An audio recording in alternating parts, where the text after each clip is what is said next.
A candidata do Partido Popular en Vilagarcía, Ana Granja, xunto co seu equipo e o presidente provincial da formación, percorreron este martes as rúas da vila para mostrar o seu proxecto electoral á veciñanza.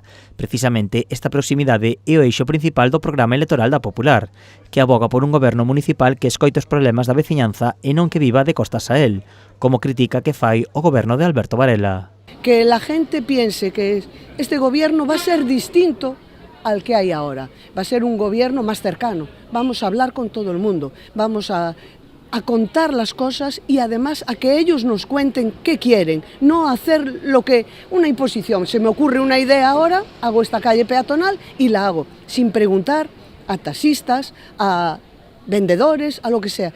Dende o Partido Provincial mostraron toda a súa confianza en Ana Granja e no seu equipo. Unhas propostas necesarias, unhas propostas realizables, que son froito de proceder á escoita de moitos veciños e veciñas e ademais que ten o ánimo de acometelas. E aquí falamos de un plan de tráfico, falamos de aparcamentos disuasorios, mellorar dunha vez por todas as nosas praias, dotar aos clubes das instalacións que merecen e que necesitan, articular medidas sobre sectores claves para crear riqueza e emprego e así outras moita máis.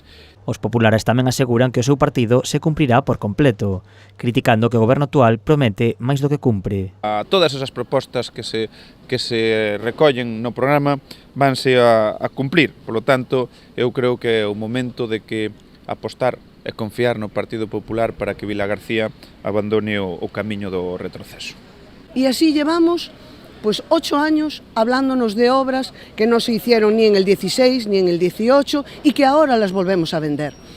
Ahora estamos prometiendo, vamos a arreglar todos los pabellones, nos estamos poniendo de acuerdo con todos los clubs, cosa que no se hizo en 8 años, que han estado totalmente abandonados.